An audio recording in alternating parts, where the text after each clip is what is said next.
Ayun, umagang kay ganda. Hindi ako si Mon, pero tulad din ni Mon, may pangarap din akong umangat sa buhay. Kaya tara, bubukas na tayo ng parisan. Umagang kay ganda nga naman. Alas 6:30 pa lang yan, palabas pa lang kami ng aming subdivision para magtinda ng pares tuwing umaga. Araw-araw nagsisikap para sa buhay, para may marating, para matupad ang mga pangarap. Kailangan natin kumayod para sa buhay natin at sa ating mga pamilya. Ayan, malapit na tayo sa pwesto. Dito na tayo, sasampa tayo dyan. Dahil dito yung pwesto natin. Malilim tuwing umaga, pero mamaya mainit na dyan. Kaya kailangan natin ihanda yung ating cart para makapagpwesto ng maaga. Ayan.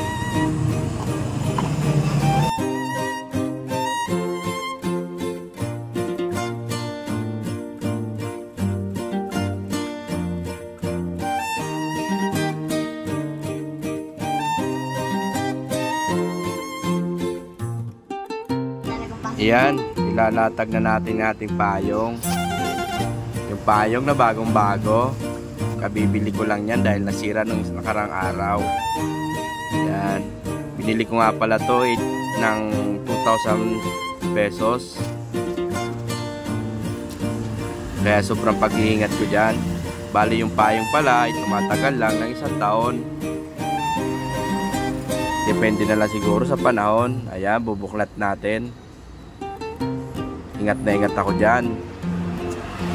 Hindi pwede kasi na basta-basta mo na lang siya ibubuka at isasampa. Kailangan nasa timing. Dahil medyo mabigat yan, ako lang talaga kayang magbuhat yan para maayos ang pagkakalagay. Yan, susuksok natin. Ganyan araw-araw ang buhay na aking pinapasukan, aking ginagawa. Halos ito na nagbibigay buhay sa amin. Dito na ako kumikita, dito na ako nagkakaroon ng pera para sa pamilya. Kailangan natin itali. Ingat na ingat, diba? Parang relasyon din yan. Kailangan mong talian para di makawala. Umugot pa nga. Yan.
Good morning guys.